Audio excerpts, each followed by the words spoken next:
No, just Well, part, go ahead. just the camera. There you Oh, there we go. I hear you. Yes. Hey, everybody, we'll get there. How you doing? go. Dave Smith here. I think we're gonna talk a little bit. Ben's gonna talk a little bit first, and I'll talk a little bit about maybe some hints for new construction working with builders. That is that's the agenda today. We're gonna new construction. David and I talked a little bit earlier today. There's a lot of different facets, and obviously we can spend a lot of time on it. One of the things I think we can split it into two different things, and obviously a lot more than that. But we talked about whether it's just the techniques, obviously, for new construction. But I would imagine a lot of the participants would like to hear how David was able to get the volume of new construction that he got. So, just show of hands. Are you in a state that requires at least a passive system in all new construction? No, Illinois does, but so a lot of no's, right? Oh, So, wow. Okay. yeah, Makes a big difference. yeah, it's way easier to sell when it's a law. Yeah, well, for sure. So, yeah, Illinois had that, they have the oldest one from what I hear, 2012 is when it came around, but we're just about to find out. We also are about to adopt a renter's rights, it's called. So the way I understand it, it's coming actually a week from today. We'll be in the meeting to discuss it, the new code regulations for Illinois, but not to get off track, but the way I understand it, as a renter, you have the right to check your apartment, and then the landlord has several choices. Number one, check with his own professional. Number two, fix it, or number three, not fix it. And I believe at that point you have the right to break your lease, and the landlord has a disclosure act from then on. So some of the mitigators in the state think this is going to be a very big deal. And once again, it's getting just a little bit off track. I'm not sure how I got there, but that's a habit I have. So go ahead, Ben. Oh, I was going to say on that note, I just saw one of our clients who had a lead come in, and it was a customer living in an apartment building, and said that they had tested it. They had bought a Crinium or an Air Things or something, and I think it tested at 15 or 18 in their apartment building. And in the comments, it said, my landlord isn't willing to do anything about it. And, she just said, what can I do? Can I get, should I open windows, or should I and again, you've got people who are starting to understand about radon. They're testing for it. And then now they're stuck in this spot where the landlord doesn't want to pay for it. And honestly, you could break your lease, but in some cases, some of these renters are in leases that they're grandfathered in on pricing, and they don't want to move. They don't want to go somewhere else. So it is going to be interesting as this changes to see if people are willing to, obviously, you've got some landlords who genuinely care about the health and safety of the people that are in there, and you have a lot who don't. So that'll be an interesting. I mean, honestly, we just need to get all 50 states where it's or at least in high radon states that a passive system is required. But baby steps, right? We'll get there. One more off-track comment, though. We're also working, and it may be proposed in this contract. This one I like even better than the renter's rights. All new construction, it was proposed that all new construction be tested and fixed before it's sold. And since I've worked with so much new construction, I'm really excited about that one. And the last time I talked to the director of the state program, my understanding is, he wasn't sure he could get that one through, but it was certainly something he was attempting to do. But I think that could be a big deal if we could make that nationwide, because at least in my area, we have an over 50% failure rate which is going to include new construction. So that means every new home being built, there's over a 1 in 2 chance that that somebody needs to mitigate it. So I'm kind of excited about the meeting we have next Friday. We're going to go through the details of what is going to happen. We haven't had a revised set of rules here in Illinois for several years. So I've been in on some of it, and I think they got some really good ideas. And I'm really happy with. I've lost track, say, for about the last 3 or 4 weeks for the final details, but really happy with what's coming. But once again, it's off track. But the first thing we need to do is get all states to require passive new construction. There's some real downfalls to that. Number one, we couldn't get it, and no other state that I know of was able to get that for radon mitigators. In other words, it's just a pipe, is what the builders like to say. So anyone can do the piping system. But once we get talking about new construction, I'll talk a little bit about how using that to your advantage. And our director had a statement that he always said was, I don't care whether the word radon is used in a positive or negative context, it's still a positive for the word radon. And so I thought that was an important statement, because we all complain about the new construction passive or skeletal systems, they like to call them, all being done improperly, because it's a simple fact the poor people doing them aren't trained. And there's some real flaws in it, but the point of the matter is every builder in Illinois knows the word new construction passive system. And I think there's got to be close to 20 states that have the new construction skeletal system act. And as I said, at least it's bringing up the word radon. And it has made a lot of builders mad, but they know how to spell the name radon. So it makes a good opportunity. I always thought it was a good opportunity for me to approach them. And I'll talk a little bit about how I did that. And but I think Ben's going to talk a little bit more about merchandising first. Well, I'll tell you, on your note, just on Illinois, Kyle left a message over on the Facebook group, so you guys can comment either on Facebook or in the chat here, or chime in. But I mean, so you've got laws and you've got states without laws, but then Kyle said bad thing about Illinois. He said, I'm so far south, they don't enforce anything down here. So as an inspector and contractor, when I call out a lot of these new construction jobs, they just brush it off. So even in this scenario, they're not even enforcing it. So yeah, I mean, we'll talk about that, obviously. Right. There's been a little bit of that for sure. That would happen in any state. And it's hard to get people to take it serious, but it's pretty easy to convince people about the liability. In other words, I know there has been a little bit of action or talk about how if the new construction code is not followed and someone makes an issue about the radon content in their home being harmful to their health, at what point who is liable?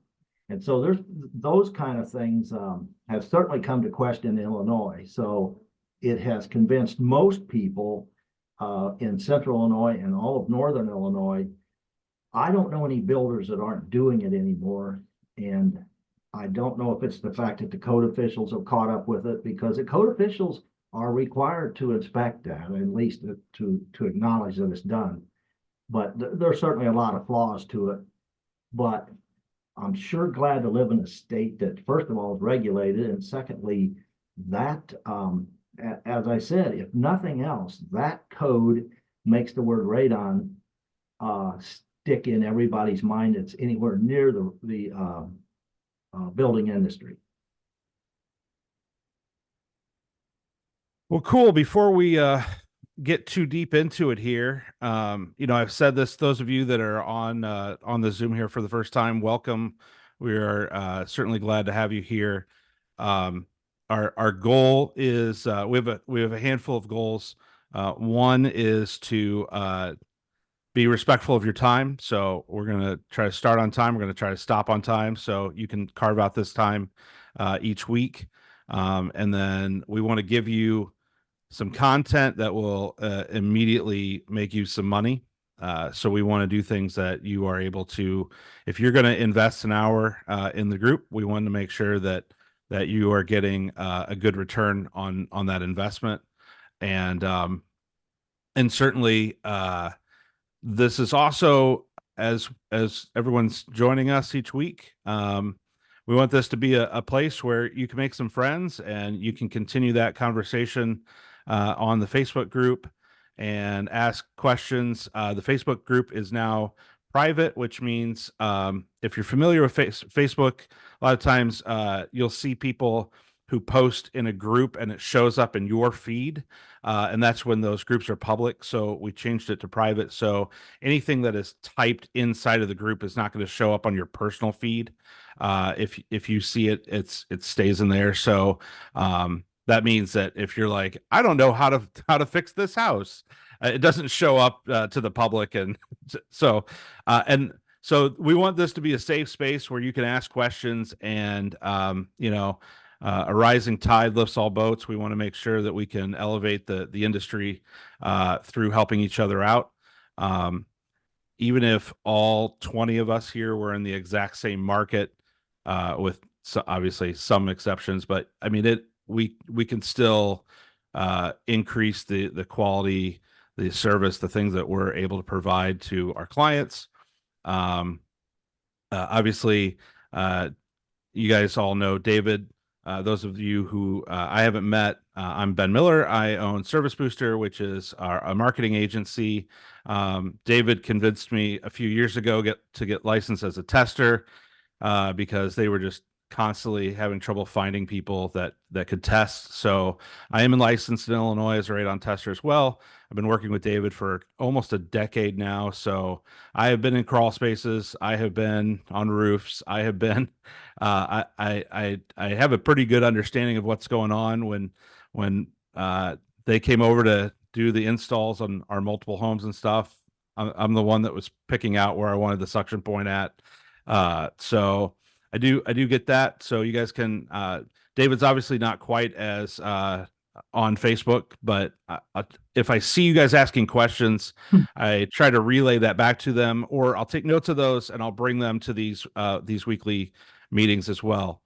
My expertise is building and growing businesses and trying to really focus on lead generation. If I can get you guys leads in your hand, if the call comes in, if the email comes in, I'm hoping you guys can close it. And then after a while, if you're not closing it, we start talking about what are the things that you're doing that we can change and help, and just my goal is to help you do that. So last week we talked about doing the heat maps. My microphone was jacked up. Some of you were there. I know that I think it was Jason. Yeah, Jason, who's I see he's in here. He wanted to do one, so I just thought really super fast. I would just show you guys another one. We do it for Jason. I'm going to share my screen here and make sure I get the right one. This is it. Yep. So we're going to share this. I assume you guys could also see my screen. I'm sorry if you're on a computer and it just made it go full screen. That is the most irritating thing on Zoom. But what we do is when we search something on Google, we talked about this last week, we see a few different things. One, we'll see sponsored ads at the top.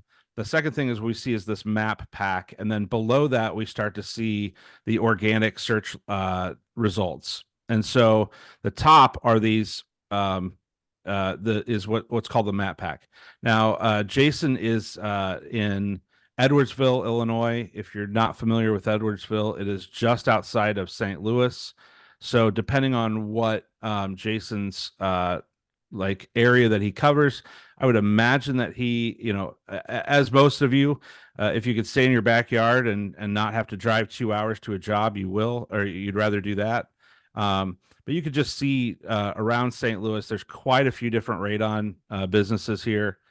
And so the question is, when I search for radon mitigation, and if I were in Edwardsville, where does he show up in this map pack? And statistics have shown that if you're looking for a plumber or radon or carpet cleaner or any type of local service that generates this map pack, the first 3 show up here, and then the rest do not.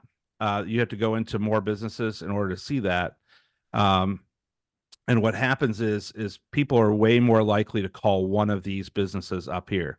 So if I just did radon, Louisville, Kentucky, you'll see here's those top 3.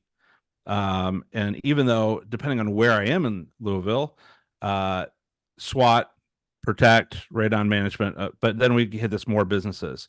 And so now we're ranking these 1, 2, 3, 4, 5, 6, 7, and it goes down. But we see all these different radon businesses. So we go back and we're going to look at Jason's here real quick, and we'll type in AirSense Environmental. Let's see, there you are. And we're just going to do radon mitigation near me. And so we want to assume that he's going to cover pretty much, let's just say he does this area. We can go maybe a little bit bigger on the off chance, you can get a little bit more business in the St. Louis area. There's some areas in St. Louis that obviously are a little bit higher income, and those are the ones we want to hit. And we can get into the weeds on that. So those of you that didn't see this last week, every one of these dots represents a new search from a new computer. What happens is a lot of times you'll keep searching the same thing, and Google will say, well, hey, the person that keeps searching from this computer at this office at this place, they keep coming up with, this result. They always click on this thing, so that it ranks up number really high. But this will show us what it looks like for a different person, a brand new person that's sitting at a computer and types this in. The greener, the better, the redder, the deader, right? So anywhere I search here, and if I zoom in, you're going to probably see right at his office, right where his office is located. Actually, it's number 7. But then down the road, what do? I did 2.5 miles. So there's about 2.5 miles between each one of these dots. So, and we can get really dialed in. I can go down to the 0.5 mile. But on this one for Jason, if you told me in a conversation that this area down here is the wealthiest part of St. Louis, and I always get, a $3,000 system, and up here, I'm lucky to get $900 for the same system, then we're gonna work on changing this area so that it's more green, right? So you're coming up. So these ones that are number 17, as I mentioned, I'll go back here to the Edwardsville one. If I were to rank these, I'm going to scroll out just a little bit, and these numbers here, 1, 2, 3, 4, 5, is what equates to what's over here. So then we can look at the averages. We can see, who's beating you. So St. Louis radon mitigation, if I just look at their heat map, that's probably why they're getting more business. So every time people search in this area, they're coming up as number 1. I can go a little bit further down, St. Louis radon, and then then we've got more ones, a little bit more yellow, things like that. And we can also change the search term, right? Like we could do radon mitigator. We could do I know in some parts of the country, it's more commonly people will say abatement versus mitigation. So we'll dial in those different words, and it allows us to say, okay, as these numbers change, we're able to you'll see a change in the volume of calls, because obviously if you're at the top of that, you're going to see more. Now it's different as we go back. Yeah. Ben, not to interrupt you, longevity has a lot to do with it too, unless you have a service. Would I be correct? In other words, using that as an example, Jason's been in business, 4 months, and St. Louis Radon's been in business 15 years.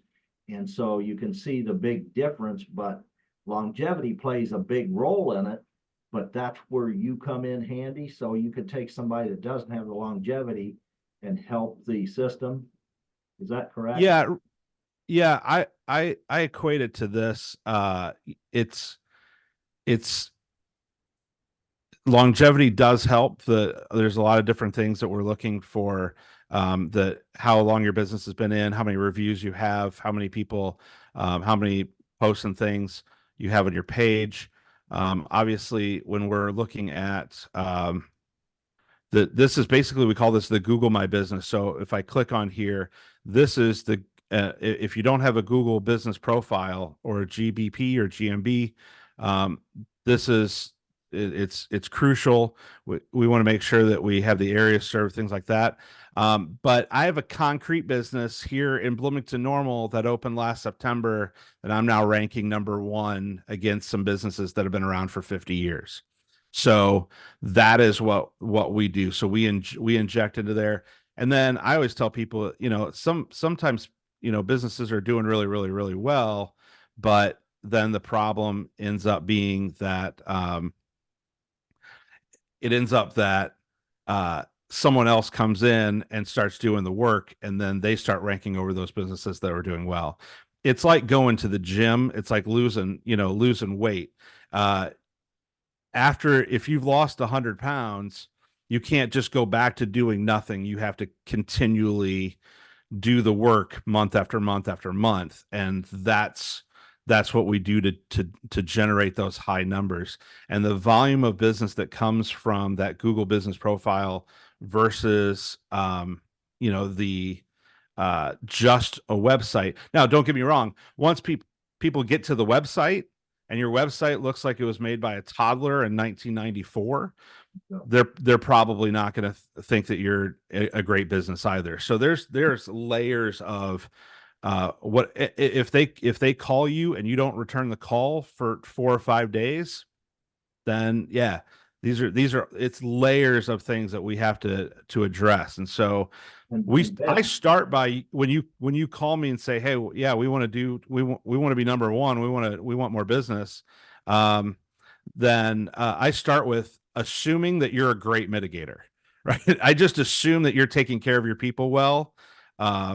Because if it's not, I will say, RMC asked if that's pay-per-click. No, that is not pay-per-click. So these are you can. So I can do radon system, radon mitigation. I'm going to share my screen one more time and make sure I'm pulling up the right one. So here we go. So if I do radon mitigation St. Louis, surely somebody's paying for ads down there. LOUS. I'm not seeing ads, but Man, we're paying for ads. if I'm going, we're maxed out for the day, but we have an active ad in St. Louis. okay, gotcha. So yeah, so this is and here's the thing. You can get to the top of Google by running ads. Absolutely. And a large number of our clients are running, even here locally for Dan that's running David Smith's company now. We are running ads locally because I want every piece of the pie. I want to see ads there. I want to see you top of the map, and I want to see you top of organic. Because I don't want to, because some people will skip over the ads because they know they're ads. So I want to see every level of that. So hey Ben, one other comment. I talk to mitigators all day, every day, as all of you know. One of the biggest things I hear, I wanted you to comment on, is many of them have a website, but nobody keeps it up, so it gets very stale. And I believe a stale website is almost as bad or worse than not having one at all. But I wanted you to make a comment on that, since so many of the mitigators say that to me. They know their website's gotten stale. yeah, I mean, you guys shop for stuff online. I mean, if you click, like, you are making a decision before you pick up the phone to call or to send in an inquiry on all kinds of things every day. If you're buying something on Amazon, you're looking at the reviews before you purchase it.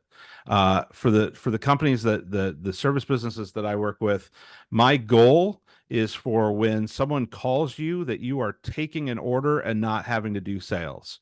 I want them to be convinced that they're going to use you prior to calling. That is the goal.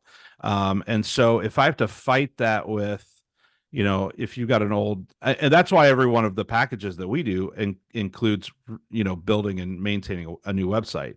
So it's that important. It doesn't have to be, I just want a lead generation website. I don't want to have pictures of your grandkids. I don't want to have, weird stuff on there. I just want people to see you, respect you right away, and fill out the lead generation form, and then from there we've got software that will text you. I know a lot of you guys are out in the field, so it'll text you instantly when that lead gen comes in, so you can call that person back.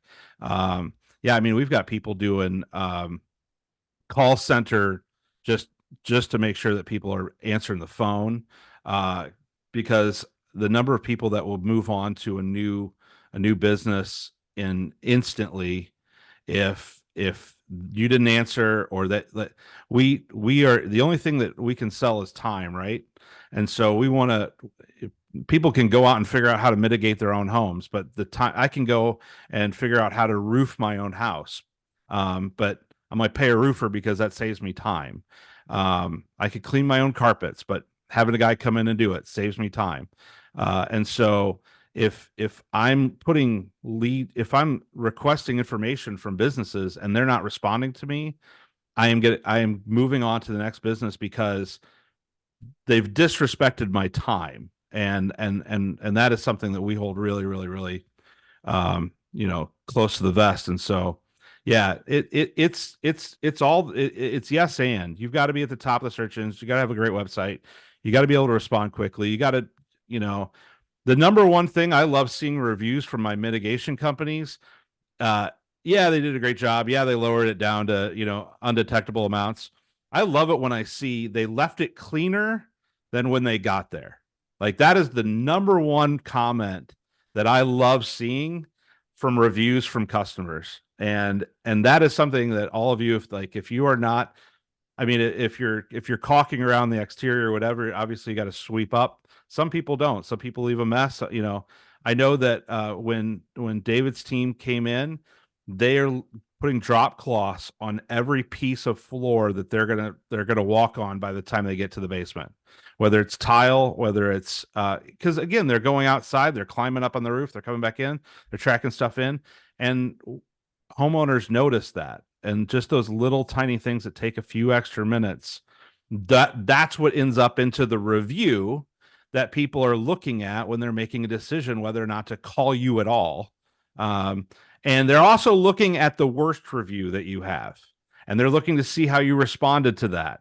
And if when you get a bad review, it's like somebody calling your kid ugly, right? And so you get into a keyboard warrior. You want to go in and you want to like scream and yell at people because they're wrong and blah, blah, blah. Please don't do that. Please let me respond to your reviews for you, because I am not emotionally attached. And so we're so sorry that, that we didn't meet expectations. We were able to come back out to your house 4 different times. I'll always call you and find out the real story. And it's always, yeah, we went out to this house 4 times and we lowered it down to 0.5, and they thought that it would go down to 0.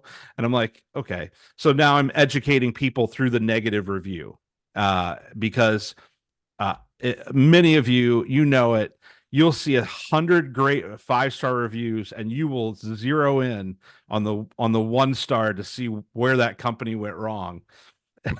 I do it. So I want to see how you responded to it. And I say this all the time. Customer service is a spectator sport. So we want to make sure that we're, actually responding to those people, thanking the good reviews, trying to serve the bad reviews.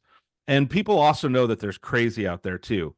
So when they see those crazy bad reviews, people get that too. And so when we're so sorry we weren't able to help you. If you remember, we refunded your money or whatever it is, right? And people get that. So Yeah, that's enough on the marketing stuff today. We'll dig into more of these in future weeks, but and in the Facebook group, if you ever want me to run a heat map for your business, I can absolutely do that and send it to you directly. And I usually do a video, just a screencast, and I'll go through and I can audit your website, audit your heat maps, and just get and look at some of your competition, see what they're doing as well.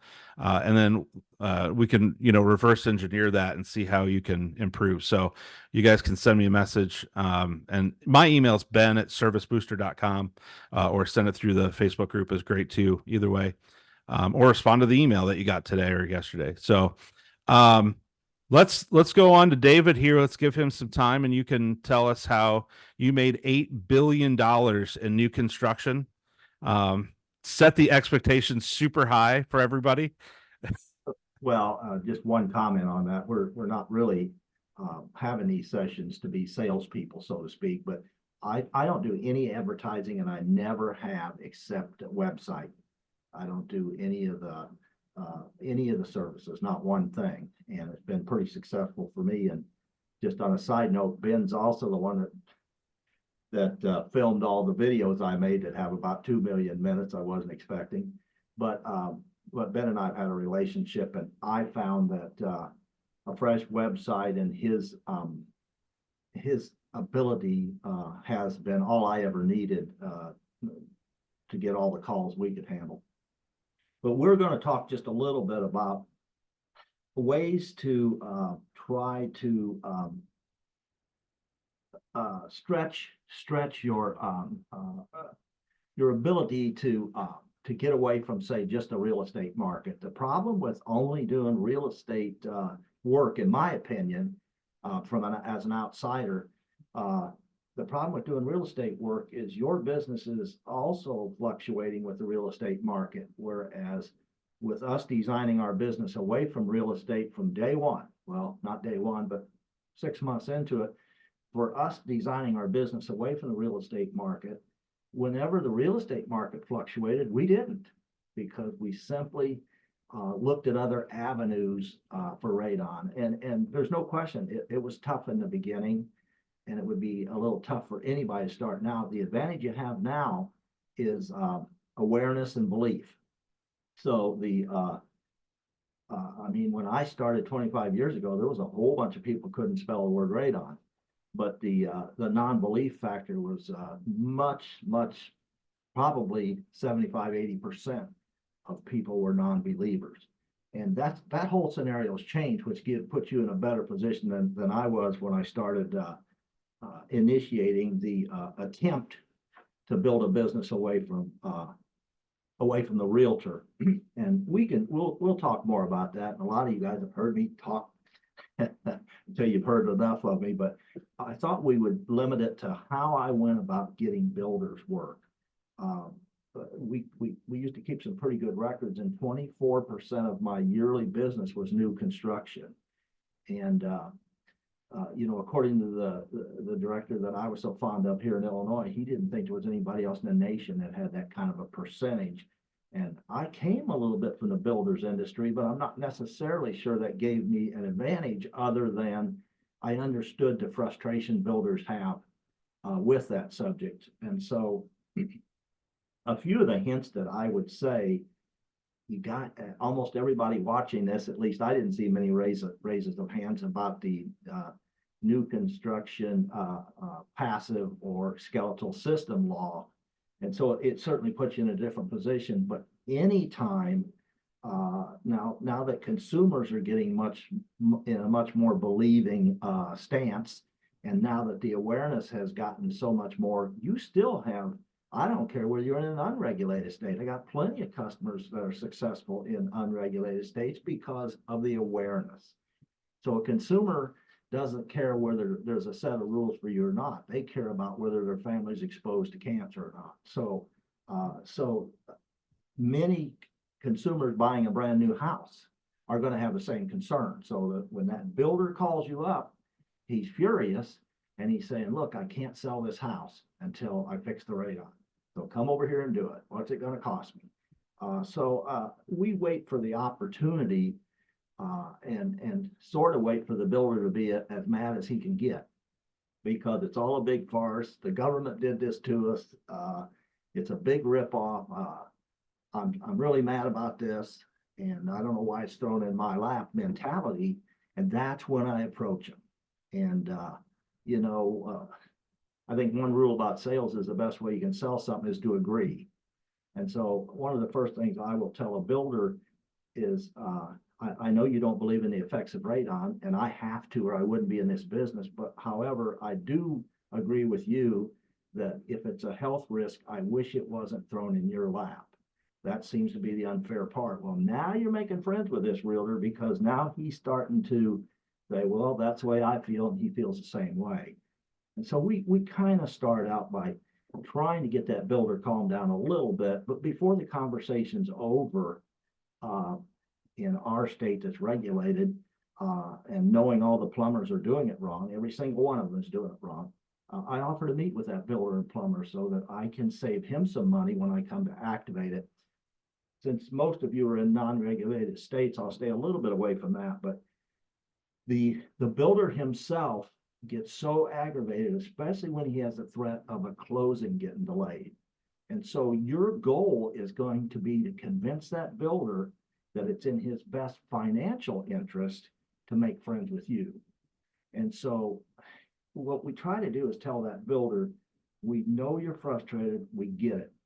You shouldn't have this responsibility, you shouldn't be in this position, but we can't stop that and you can't stop that. So let's see what we can do to make life easier for you. And so we start talking about how maybe we should put a radon system. I word it this way. How would you like to have the word radon not in your vocabulary anymore? I can make it so you never have to say that word again. Let's talk. And so I can tell you that about 160 new homes a year we go into during the skeletal stage and put a complete system in, because even though there's a skeletal or a passive law in Illinois, we very quickly talk to builders into just letting us put an active system in. And you start, it can start, but for instance, the logic of it. If there's a 55% failure rate in your area, let's put an active system in. And some of the ways I sell it is the fact that, first of all, you will never have a failure again. You'll never have a delayed closing. I guarantee you're not going to have a failure in a new home. And I'm going to give you a 5-year warranty for that new consumer. And it's going to be put right on the island between the refrigerator and the dishwasher warranty. And you're going to be able to tell that new home buyer that your construction company also took care of their health risk of radon for them before they even purchased the home. So all of that, the first thing they're going to do is get in your face and scream at you. And then the next day they're going to call you back and say, you know, I've been thinking about this. And so for any of you folks that own or are part of a radon system, if you could add 160 brand new homes a year in the skeletal stage, you know how quick you can do a home that doesn't have drywall, insulation, doesn't even have an electrician, hasn't even been on site. And so when we start describing this to mitigation companies, the first thing they say to us is, I can't afford to make 2 trips to any home. And it takes 2 trips to go there and put the T under the floor before the concrete's poured, then come back and build the system. It's just not cost effective for me. And I'm saying, wait, that's crazy. That's the craziest rule that ever existed, was that a T has to go under the floor. And when Illinois come up with their new construction policy, which, like I say, it was 2012, we talked them into an amendment right away to allow you to core drill instead. So the first time I crawled down into a hole before the concrete was poured on a basement floor of a new home, I crawled down a ladder into a mud hole with 2 tape measures and a set of blueprints. And I got to get the foreman of the construction company down there with me, looking at those blueprints so we could figure out where to put a T. I'm like, there's got to be a better way. And so I talked to the state of Illinois, and they put in their rule that it could be cord or a T under the floor. So I'll elaborate on that just a little bit, but just to continue the train of thought. So we go into a home, our hope is to go there on the 9th day or the 8th day of the plumber's rough-in. So if you get there any sooner and that plumber needs a place you run your pipe, you're gonna find your pipe in the corner because the plumber takes precedence. So we drive up to the house, we look around a little bit, and we say, hey, Mr. Plumber, I'd love to have this slot right here. Do you have a problem with that? And the plumber will say, no, take it. Well, guess what? Here you are one time. You've got one guy core drilling a hole, which takes 5 to 10 minutes. You got another guy doing the required caulking in our state. And you got another guy running pipe. And the next thing you know, in an hour and a half to an hour and 3/4, you're out of this house, and the electrician hasn't been in the house yet. So you hook an extension cord up. We're working off a power pole. You hook an extension cord up to mark your manometer. And when the electrician comes, he knows to put an outlet in the attic and plug the fan in for you. So it's just a beautiful little deal. And if you have a day, as all of you know from being in mitigation companies, there's never an 8-hour day in radon mitigation. It's either 6 or 12. And so the advantage, another advantage to new construction, it is so quick that it's a good filler. Okay, I know I have this job. I'm sure it's not going to take any more than 6 hours. So I will also make sure I get this new construction in on it. So all those things are what makes us love new construction. It's just, and I understand, I made a note that every time I listen to somebody trying to teach me something, I fully understand that different zones and different areas have different rules. I hear different things where I say, boy, that wouldn't work in my area. The realtors aren't of that mentality, or there's too much competition or whatever. I fully understand that almost everybody says the builders in my area wouldn't go for that. And I agree, except you also have to know when to approach them. And if the builders in your area are getting aggravated about their buyers requesting a radon test, that's your first hint that you need to find a way to talk to this builder. But you also have to be of the mentality that they're going to whip on you for about 3 hours the first time you meet with them. And I don't blame them. I don't blame a builder for being mad. He's got enough headaches. And then he gets something he doesn't believe in right at the end of it that they're going to make him do that has nothing to do with building a house. I can't blame a builder for being mad. I came from that industry. I'd be mad if I was building a house and they did that to me. So having understanding and acceptance really helps you get started with them. But back to the core drilling idea, it's one visit and you don't have to do a pre-visit. I mean, you're going to go there and you're going to find the best pathway to run your pipe. And also, just as a hint, we never run a pipe in a 2x4 wall because then when the drywallers come in, both 2x4 walls 3.5, and so is PVC pipe. So you got a wall that hums forever, and then you get these callbacks that you really don't want from a builder saying my customer is complaining about his wall vibrating. So that's just a sideline hint. If you get into a new home, you will find a place that doesn't make you go in a 2x4 wall. It's all open. You got 100 choices. So I made a note about how you can sell them so reasonable because there's so little time involved. It's no complications. Typically the sump already has a lid. If you are in an area that, as we are, that every new home has a tile system and a sump basin, it's already got a lid. The lid comes with the basins now. Now the plumber may have cut some weird holes in it to do something, and you might have to do some patching. But another thing that the first builder I got was a builder of 80 some homes a year, I think. And when he was trying to make his mind up, he says, when I do my final walkthrough with a consumer, you know what the number one question is? I said, I have no idea.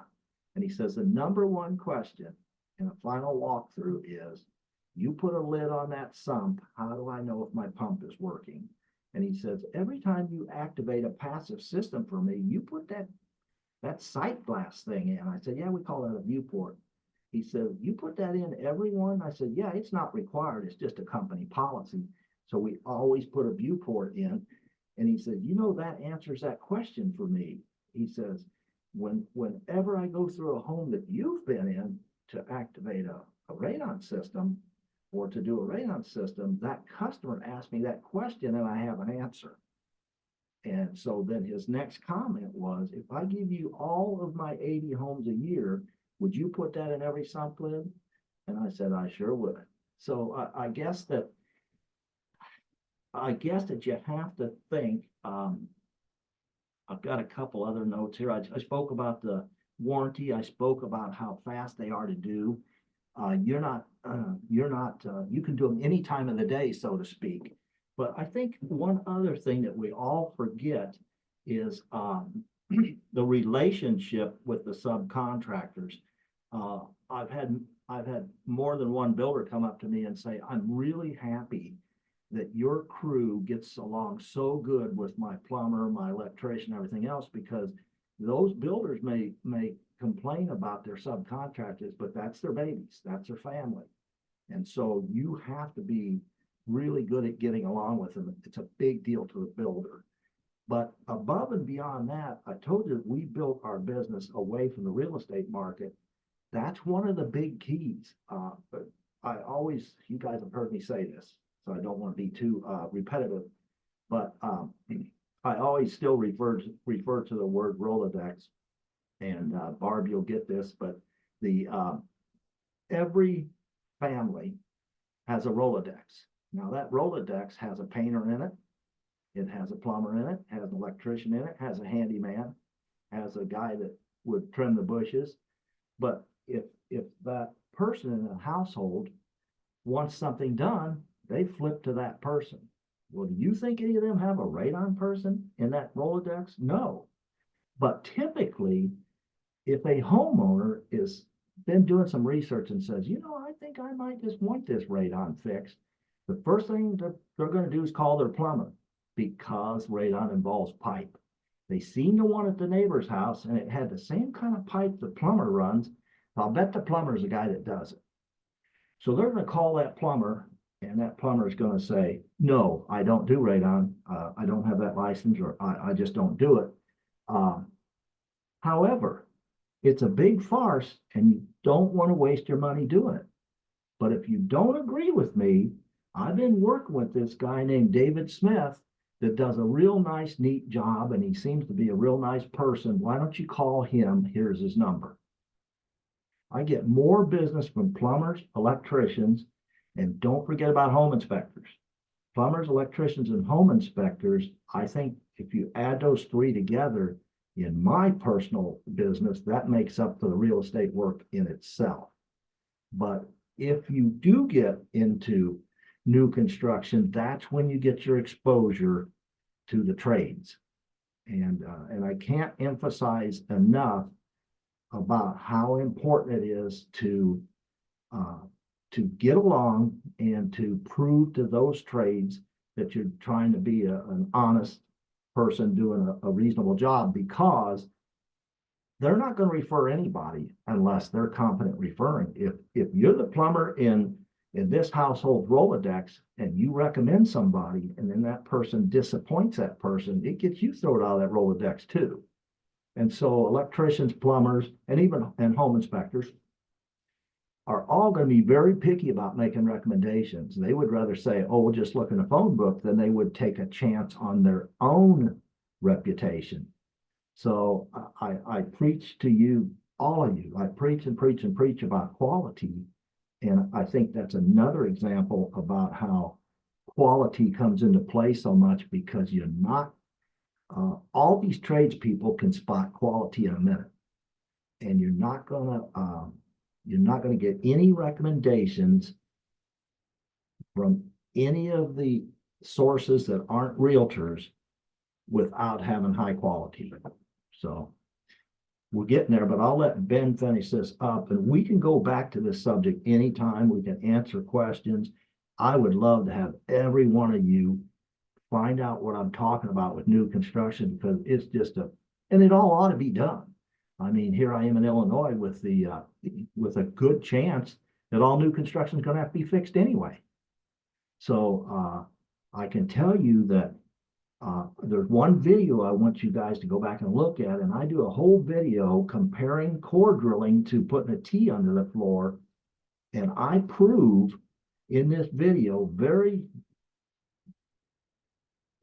well orchestrated that a core drill is a much better product than a T. Not only is it going to be better and easier for you, but it's a much better finished product than putting a T under the floor. And one other thing about putting a T under the floor, it may be required by the national rules. I don't have to play with it in Illinois, but I'm not sure the national rules has eased up on that. But the other disadvantage to a T is you can do all the tape measures and blueprints you want to down in that mud hole, but the chances are that T is going to be 3 inches off anyway. So you're going to end up tearing it out core drilling anyway. Or you're going to have the husband or wife say, you know what, I changed my mind.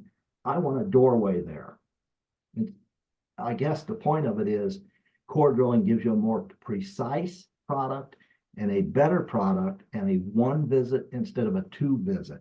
So just remember that. And I'll let Ben finish up here. Yeah, I just put it in the in the chat. But I wanted to, if you're not, the chat will disappear. It'll also be linked on the but here's that video where David goes through there, and I think that one of the, is this the one that you did? We threw all the crap down the pipe. That was the other thing. We ground up some leaves and just dirt and used some. We did what we thought would happen in natural conditions and showed you how fast that T clogs up. Yeah. So yeah, when you've got leaves and dust and stuff and all it, but then the difference on that versus the core drill, for sure. So I linked that. If you haven't seen that one, that video is 5 years old. That's crazy. I had so yeah, that's so we've got that. We talked about this 2 weeks ago, but what are the little things that you can do that the home builder can pass on to their, to the buyers, to the and so do you have literature that you can produce that, because a lot of home builders have a huge folder, a whole packet full of stuff that they're giving. Here's your appliances. Here's your, here's what you need to do to take care of stuff. So if you could help them by giving them some pages to stick into that, that would be a value benefit for them that the plumber's not doing, right? If you had, we talked about this last week, week before, can you give them charcoal tests that they can, give them a stack of those that they can, or put it into an envelope with your information, maybe some information about the warranty on the fan, and then put 2 charcoal tests in there and say, hey, listen, get settled into your house. Here's what you need to do. Here's how you, run it. And then whatever the expiration date on the charcoal test is, if it's 6 months or 9 months. Hey, if you're moving in May and you're not really using heating, cooling a whole lot, this winter, go ahead and run a charcoal test once you fire up your fan, so you could do, or your furnace. So some type of either literature, something like that, so that people can now confirm, because you're going to give them one piece of literature that says how bad radon is and how bad it's for you, but then here's a charcoal test to prove that the system that we put into here is working and is keeping your family safe. And so, or if you're going to send them, one charcoal test, send them 2 and say, hey, give this to a loved one. And then, I'm a big fan of taking that charcoal test and getting a sticker on the back of it with your company business or your information, your website, whatever. And so, hey, take this over to your parents' house, to your friend's house, to somebody else's house. Want another charcoal test? Call here. That is a really inexpensive way of just getting in front of people once they become advocates for radon. And so it is, those are the things: education, and then awareness, and then getting that in front of people. Anybody else in the group has had good success with new construction, or ideas or thoughts or questions you guys want to chime in on?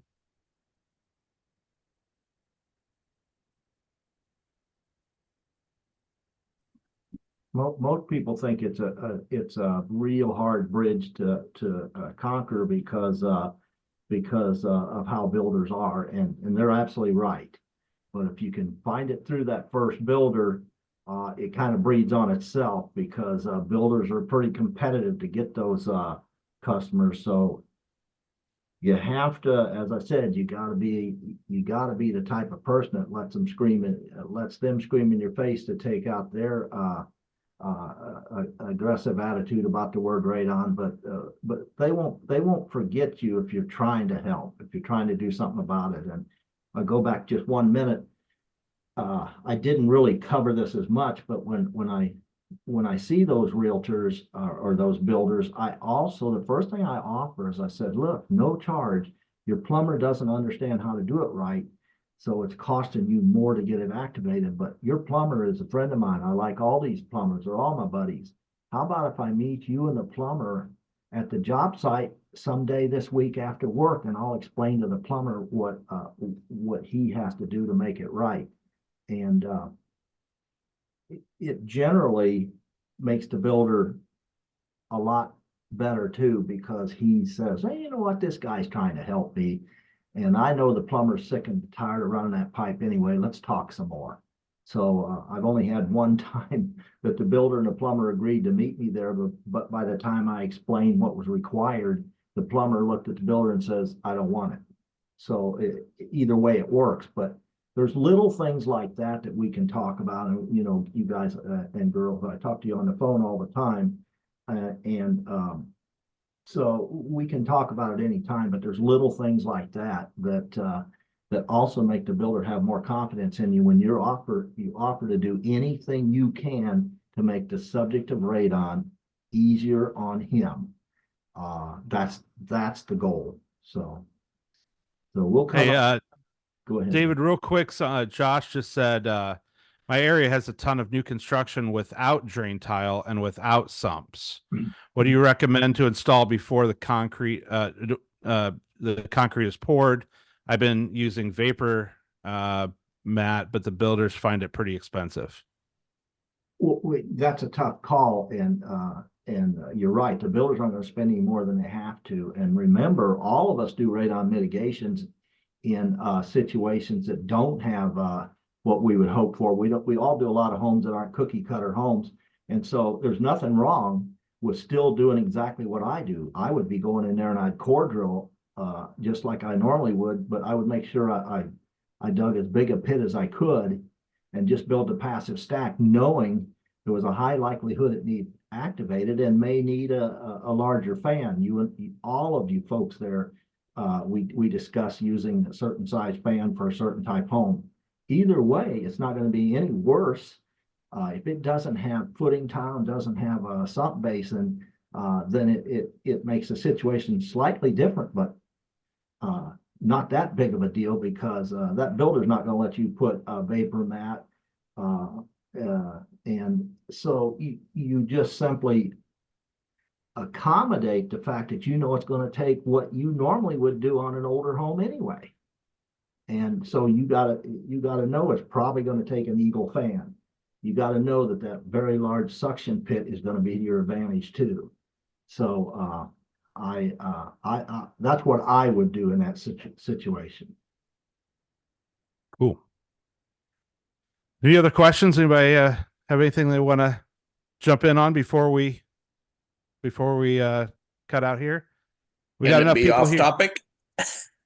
Sure. Hey, I do want to say we're going to give away another fan today, so we'll do that here in a minute. So go ahead, Ron.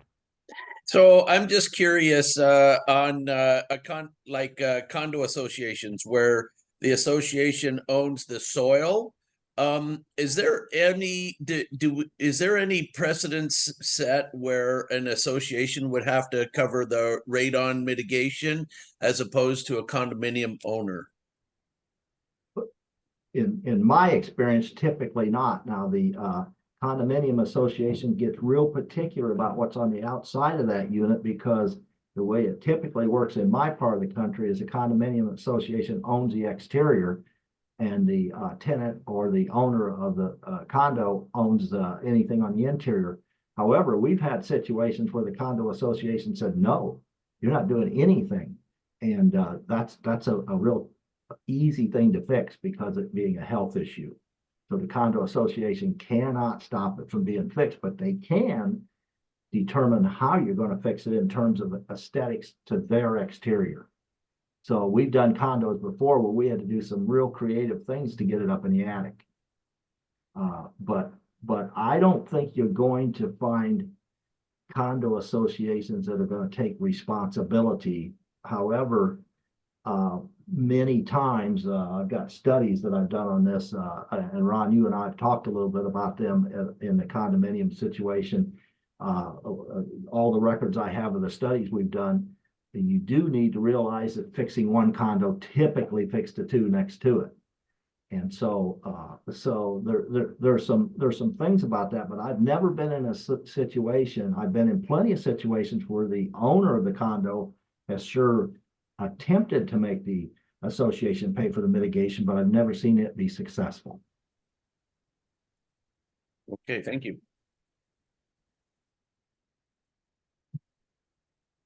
All right, cool. Anybody else? Wrap up here. That was some real good questions, by the way. Yeah. And hey, I love seeing the stuff we're seeing in the Facebook page and the Facebook group. We'll definitely take some of those questions and bring them over here, because I know that it can benefit everybody as you're posting those over there, and do jump in there. We've got some seasoned veterans here. We've got some new businesses, and it's great to see the conversations and the things that are able to help everybody. So well, hey, we're at 3:06. We're close here.